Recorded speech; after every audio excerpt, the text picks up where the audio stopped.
L'importance de l'expertise de l'assureur dans le domaine des véhicules récréatifs lors de règlement de sinistre est le point le plus important lorsqu'on fait son choix. C'est simple, on s'achète un contrat d'assurance, c'est un bout de papier, c'est quelque chose qui n'est pas concret, c'est abstrait. On part avec le bout de papier puis on espère demain matin que si jamais on a une réclamation, qu'on va être bien servi. Vérifiez comme il faut parce que des assureurs qui se spécialisent dans le domaine du véhicule récréatif depuis des années. Et ces assureurs-là ont eu la chance de régler à peu près toutes sortes de genres de réclamations, que ce soit au Canada, aux États-Unis, même au Québec. Des fois, on est dans des régions où on est dans des régions plus éloignées, on est loin de chez soi. Alors, l'expertise de l'assureur se résume à une seule chose. Vous posez la question, ça fait combien de temps vous faites des réclamations dans le domaine des véhicules récréatifs, tout particulièrement? Et vous allez voir que si la réponse est en haut de 10 ans, vous allez être bien assuré, vous allez avoir un assureur qui a vécu à peu près toutes les situations possibles.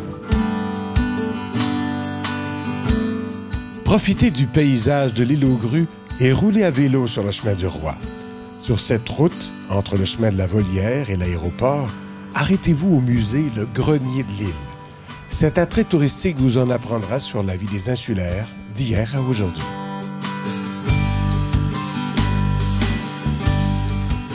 Dans le grenier, on retrouve l'industrie laitière.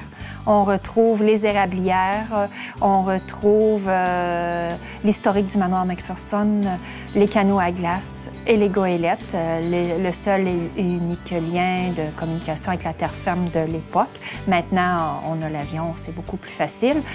On retrouve aussi l'arrivée du bateau Yves, le bateau-restaurant, comment il est arrivé là, quand et pourquoi.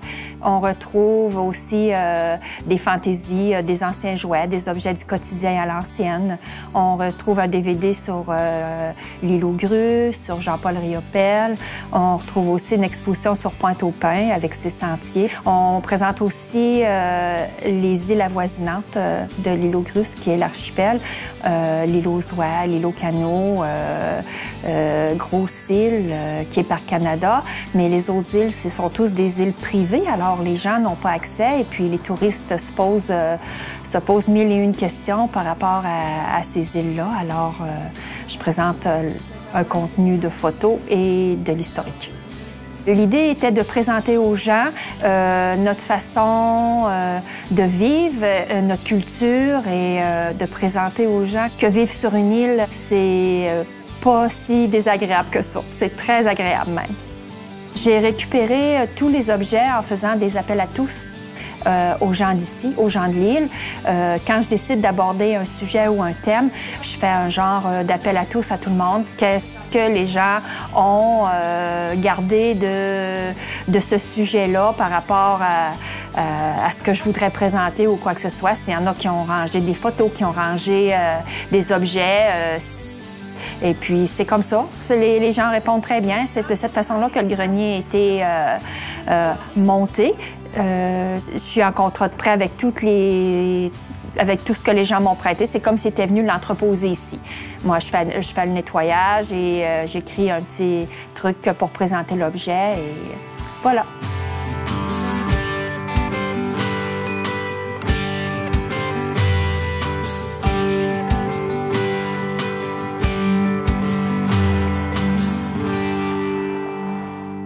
C'est ainsi que s'achève notre petite saucette dans les îles du fleuve Saint-Laurent, passé Québec, des îles chargées d'histoire. D'ailleurs, c'est par là qu'on a été découvert.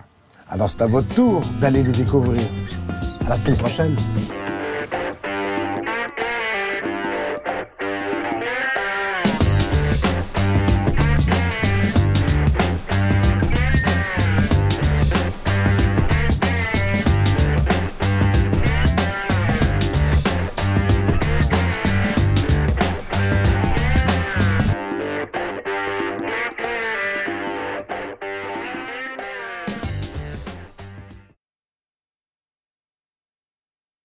Cette émission vous est présentée par la Fédération québécoise de camping et de caravaning, Camping Québec, Leclerc Assurance et Services financiers et Aviva Élite.